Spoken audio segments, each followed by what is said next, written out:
แผ่นดินพระองค์มาตั้งอยู่ท่ามกลางเราให้พระทัยพระองค์เป็นจริงในเราให้สวรรค์นั้นเป็นเช่นไรให้แผ่นดินโลกเป็นไปนั้นให้พระเกียรติเป็นของพระองค์พระเจ้านิรันดร์อาเมนอาเมนขอพระสิริและพระเกียรติเป็นของพระองค์อาเมนขอพระสิริและพระเกียรติเป็นของพระองค์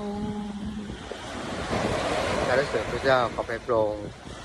เป็นการพันโปรงทรงเลี้ยงดูเราทรงช่วยเราสรรเสริญพระเจ้าเราขอพระพระองค์ในพระนามพระเยซูคริสต์อาเมนแผ่นดินของพระเจ้าจะมาตั้งอยู่ในโลกนี้ในโลกในช่วงเวลานี้ได้ก็โดยผลของพระยาของเราโดยพระยามของพระเจ้าและฤทธิ์ของพระยามของพระเจ้าเราสรรเสริญขอบคุณพระเจ้ามาในวิญญาณแผ่นดินของพระเจ้าไม่ใช่การกินและการดื่มแต่เป็นความชอบธรรมบริสุทธิ์ความชื่นชมดีในพระยามบริสุทธิ์ผลของพระสุทธิ์คือความรักความดีบริสุทธิ์ความให้ความรักความดีความเชื่อความซื่อสัตย์ความอ่อนโยนการควบคุมตัวเองเราสรรเสริญพระเจ้าและเมื่อเป็นสุเหตุมาครั้งที่สองในเดือนวันนี้พรุ่งนี้เป็นช่วงท้ายของที่แล้วสรรเสริญพระเจ้าและแผ่นดินของพระเจ้าก็จะมาตั้งในโลกนี้จริงสรรเสริญพระเจ้าราชของพระเจ้าไปตั้งอยู่ในสวรรค์และจะมาตั้งในโลกนี้เมื่อเป็นสุไปอยู่คริสต์มา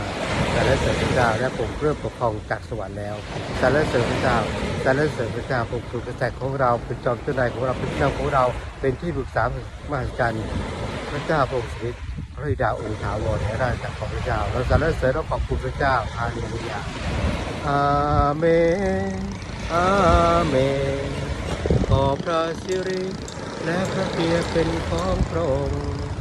อาเมนขอพระสิริและพระเกียรติเป็นของพระองค์สรรเสริญพระเจ้าเราขอพระองค์การอวยพรส่วนตัวกันเพื่อจะโปรดการเปิดเผยความจริงใหม่จากพระองค์สรรเสริญพระเจ้าความจริงอยู่ในพระองค์พระยานของพระองค์เป็นความจริงพระคำของพระ